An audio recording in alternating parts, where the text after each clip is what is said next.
वाम दलों के महाधिवेशन में मुख्यमंत्री नीतीश कुमार के साथ ही उप मुख्यमंत्री तेजस्वी यादव को भी विशेष रूप से बुलाया गया था। इस मौके पर सीपीआई माले समेत सीपीएम के भी बड़े नेता मौजूद थे और कांग्रेस की ओर से पूर्व केंद्रीय मंत्री सलमान खुर्शीद और जेडीयू की ओर से राष्ट्रीय अध्यक्ष ललन सिंह भी शामिल हुए थे। इस कार्यक्रम में मुख्यमंत्री नीतीश कुमार समेत बाकी नेताओं ने भी अपने अपने लेवल से बीजेपी और केंद्र सरकार पर हमला किया। वहीं तेजस्वी यादव के भी निशाने पर भी बीजेपी ही रही। साथ ही उन्होंने कांग्रेस को भी नसीहत दी। ऐसे में आज हम तेजस्वी यादव की 5 प्रमुख बातों को न केवल बताएंगे बल्कि सुनाएंगे भी। सबसे पहले 5वें नंबर की बात करते हैं। उप मुख्यमंत्री तेजस्वी यादव ने अपने पूरे भाषण के दौरान बीजेपी को ही निशाना बनाया। उन्होंने कहा कि बीजेपी ना ऐसे बाबाओं को बिठा दिया है जो कि हम लोगों के गुरु बना दिए गए हैं। ये लोग केवल नफरत फैलाने का काम कर रहे हैं और देश को हिंदू राष्ट्र बनाने की बात कहकर नफरत के बीच बोलते हैं। उन्होंने कहा कि अंग्रेजों की पॉलिसी को लागू करना चाहते हैं और साथ ही बीजेपी डिवाइड एंड रूल की पॉलिसी लागू कर वो राज करना चाहती है। तेजस्वी यादव बाबाओं को लेकर क्या बोल रहे हैं, पहले आप सुनिए। और अब तो ऐसे बाबाओं को बैठा दिया जाता है जो हम लोगों के गुरु बना देते हैं। और वो लोग क्या बात कर रहे हैं कि देश को जो है हिंदू राष्ट्र बनाए, यानी मुद्दे की बात नहीं होगी, गरीबी हटाने की बात नहीं होगी, बेरोजगारी हटाने की बात नहीं होगी, अमन चैन की बात नहीं होगी, केवल बात होगी नफरत फैलाने की और आपस में हमारे देश को बांटने की। वही जो अंग्रेजों का डिवाइड एंड रूल जो पॉलिसी था, सेम पॉलिसी को ये लोग अपनाते हुए भाजपा के लोग, आरएसएस के लोग सेम पॉलिसी को अपना रहे हैं कि आपस में समाज में बंटवारा किया जाए, नफरत बोया जाए और राज करें। और जो बंच ऑफ थॉट्स का जो एजेंडा है, मनुस्मृति की जिक्र हुई, बंच ऑफ थॉट जो बाबा गोवलकर है, जो लिखा गया है, सोच का एक गुच्छा, जो किताब का नाम है, उस एजेंडा को ये हमारे संविधान की जगह पर लागू करना चाहते हैं। अब बात करते हैं चौथे नंबर की। उप मुख्यमंत्री तेजस्वी यादव ने कहा कि आरएसएस और बीजेपी को हराने के लिए सभी दलों को एकजुट होने की जरूरत है।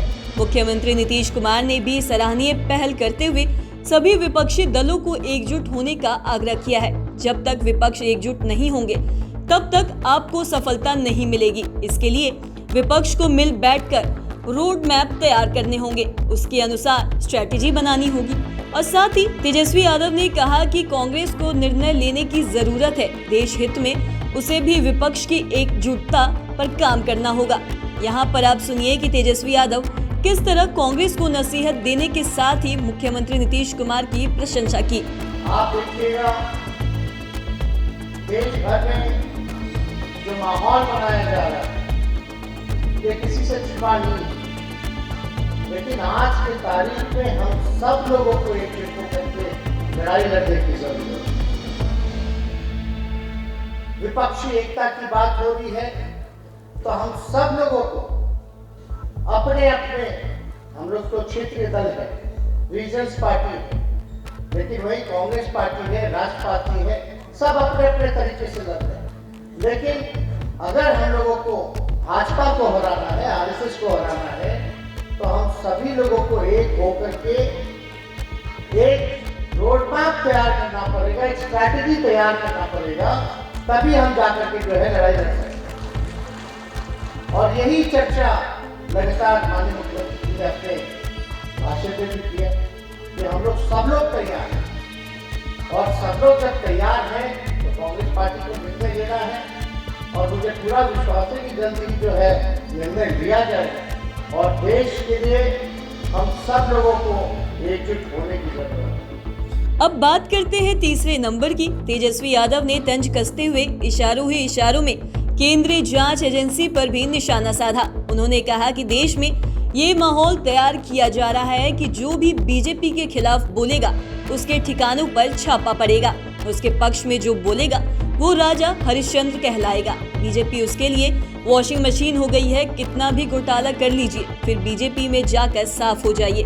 उन्होंने कहा कि जिस दिन बिहार में महागठबंधन सरकार को बहुमत सिद्ध करना था उस दिन भी जांच एजेंसियों की छापेमारी चल रही थी। और साथ ही तेजस्वी यादव को सुनिए वो किस प्रकार बीजेपी को सुना रहे हैं, ये भी बता रहे हैं कि किस तरह जांच एजेंसी का छापा पड़ता है।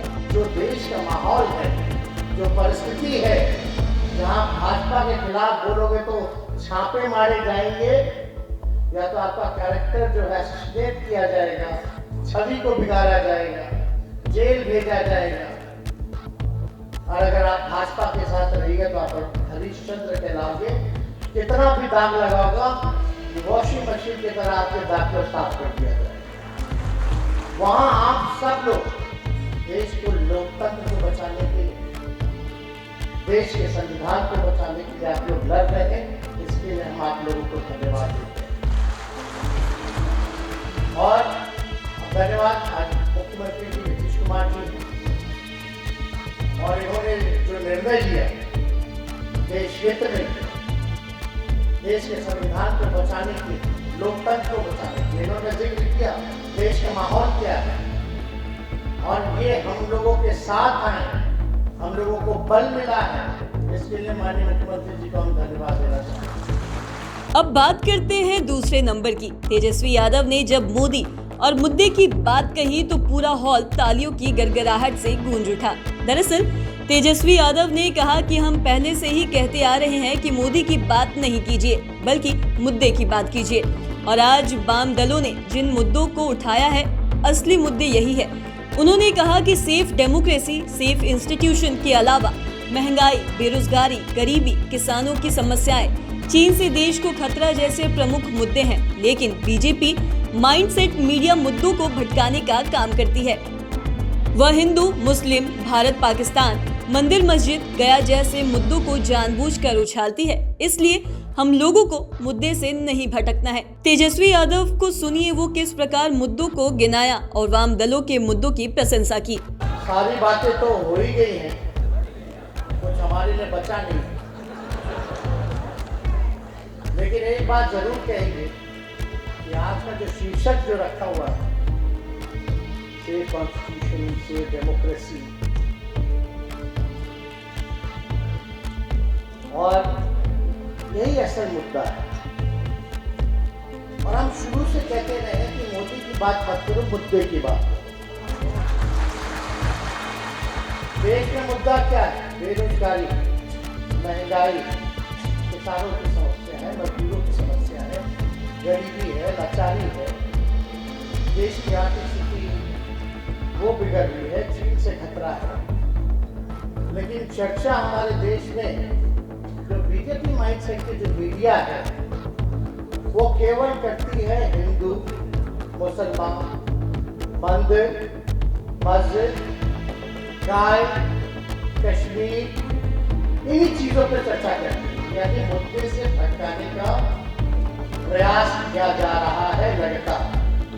अब बात करते हैं पहले नंबर की। उप मुख्यमंत्री तेजस्वी यादव ने पहले 10 मिनट से अधिक के भाषण में बीजेपी को सुनाते हुए कहा कि ये बिहार की धरती है और यहाँ बीजेपी के साथ ही खेला हो गया। उन्होंने महाराष्ट्र समेत अन्य राज्यों का उदाहरण देते हुए कहा कि देश में संवैधानिक संस्थाओं का दुरुपयोग किया जा रहा है और साथ ही जीती हुई सरकार को गिराई जा रही है। लेकिन बिहार में उल्टे बीजेपी के साथ ही खेला हो गया और नीतीश कुमार महागठबंधन में आकर बीजेपी की सारी रणनीति को ही फेल कर दिया। इसके लिए हम नीतीश कुमार के प्रति आभार प्रकट करते हैं। हालांकि हम लोगों ने बीजेपी के साथ उस ढंग से खेला नहीं किया जैसे वो करती है, क्योंकि हम लोगों के पास ना तो अंबानी जैसे मित्र है और ना ही अडानी जैसे दोस्त है। हम लोग किसी को खरीद भी नहीं सकते और ना ही गलत रास्ते पर जा सकते हैं। इतना ही नहीं, उन्होंने ये भी कहा कि आरजेडी सुप्रीमो लालू यादव अभी बीमार है, इसलिए नहीं आ सकते हैं। लेकिन उन्होंने भी वाम दलों के प्रति आभार प्रकट किया है और सबों को लाल सलाम बोला है। बता दें कि तेजस्वी ने अपने शुरुआती भाषण में जब लाल सलाम बोला तो पूरा हॉल तालियों से गूंज उठा। तेजस्वी यादव को यहाँ पर सुनिए वो किस प्रकार बता रहे हैं कि ये बिहार की धरती है और यहाँ बीजेपी की नहीं चलने वाली है। हम बता दें कि देश में जो माहौल था, जब चुनी हुई सरकारों को गिराया गया, कई जगह महाराष्ट्र में एमएलए को खरीदा जा रहा, डराया जा रहा था, रेट पढ़वाया जा रहा, जहाँ संवैधानिक संस्थाओं को बर्बाद कर दिया गया, उसका दुरुपयोग कराया गया, वहाँ चुनी हुई सरकार को गिराया गया। लेकिन ये बिहार है और बिहार की गति ने वो करके दिखाया। बिहार में जो भाजपा पूरे देश में कर रहा था, वही खेला जो है भाजपा के साथ हम लोगों ने कर रखा। लेकिन वो तरीका नहीं था। हम लोगों के पास ना पैसा है, यही पार्टी है हमारे साथ, ना अदानी जी है, ना अंबानी जी है, और हमारे साथ ना देश की संवैधानिक संस्था है जिसका दुरुपयोग कर देना वो है। लेकिन देश के हित के लिए हम सब लोग जो है एक हुए हैं। और हमें लगता है जो सुझाव पहले भी कई बार कई बैठकों में हम लोगों ने किया है कि जो रीजनल्स पार्टी है, रीजनल्स पार्टी को जो है ड्राइविंग सीट पर बैठकर देना चाहिए, और जहां कांग्रेस और भाजपा की डायरेक्ट फाइट है वहां कांग्रेस को जो है तैयारी करनी चाहिए।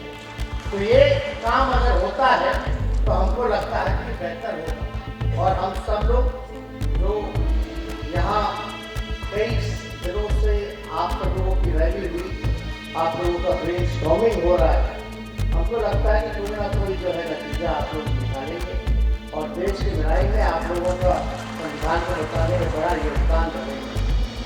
और सब लोग जानते हैं यहाँ लालू जी हमारे बीच में अभी शारीरिक रूप से नहीं है, किडनी का ट्रांसप्लांट हुआ है, लेकिन उनकी तरफ से भी आप सब लोगों को हम शुभकामनाएं देना चाहते हैं, प्रार्थना देना चाहते हैं।